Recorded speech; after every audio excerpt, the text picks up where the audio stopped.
In 1974, Emmanuelle detonated into cinemas and unexpectedly transformed soft-focus erotica into a global cultural phenomenon. Sylvia Kristel became an overnight icon, and suddenly the seedy raincoat brigade gave way to fashionable, middle-class audiences curious about cinema's newest taboo.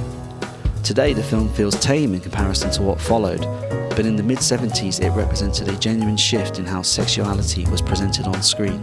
Erotic cinema filtered through the aesthetics of art house filmmaking. Lush photography, dreamlike pacing, a narrative framed around female sexual awakening rather than exploitation. What followed was a franchise that tried, sometimes successfully, sometimes awkwardly, to turn erotic fantasy into philosophical cinema. This collection captures the moment in the 1970s when European filmmakers became fascinated with the idea of sexual liberation and the emotional chaos that might come with it.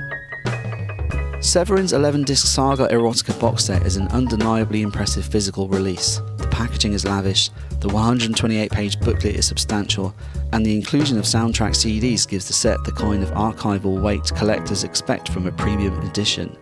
Unfortunately, the 4K presentations themselves are far less convincing. While Studio Canal handled the restorations, the resulting masters often look heavily processed. The first Emmanuelle in particular carries a distinctly digital character. Faces appear waxy, fine detail feels softened, and the image seems to have undergone aggressive noise reduction. More puzzling is the grain structure. Instead of the natural organic texture expected from the film's photography, the image often displays a uniform layer of grain that feels synthetically applied. The presentation frequently carries the hallmarks of denoise and regrain restoration, a process that can leave films looking oddly digitally synthetic as opposed to analog preservation. In places, the image even carries the slightly shiny or silky look of Blu-rays upscaled to 4Ks. Emmanuelle 2 suffers from the same processed look, while Goodbye Emmanuelle fares somewhat better on the UHD and retains a more stable film texture, even if at times it still looks very denoised. The unrelated I Emmanuelle from 1969 appears to come from a much older restoration altogether. Print damage is visible throughout, scratches, debris and wear baked into the image, though it remains perfectly watchable for the most part. The result is a frustrating contradiction, a lavish collector's box built around masters that often feel more digital than cinematic.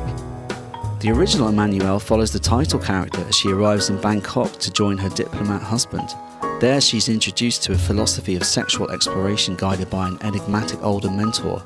The film unfolds less like a traditional narrative and more like a sensual travelogue, a sequence of encounters framed as a journey towards emotional and sexual liberation.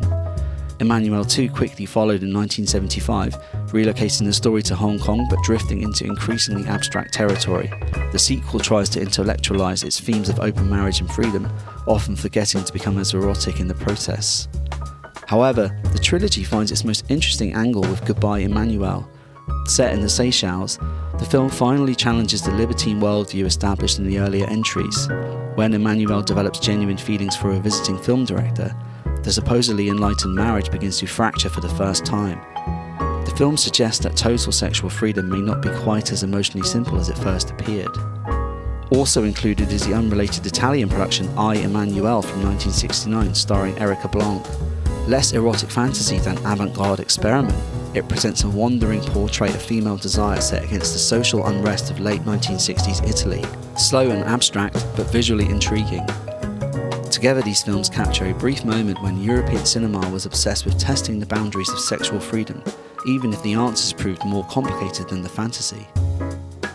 Severin's Saga Erotica collection is an impressive package and an essential document of one of the biggest cultural phenomenons of 1970s cinema. Sadly, the Studio Canal 4K masters are a mixed bag at best. For the supplements and historical context alone, the set remains an essential purchase for collectors. But if authentic film texture matters to you, the UHD presentations may prove a little disappointing in their bullish digital remasterings. That's all from us at The Last Disc on Earth, and remember, come the apocalypse, physical media will prevail.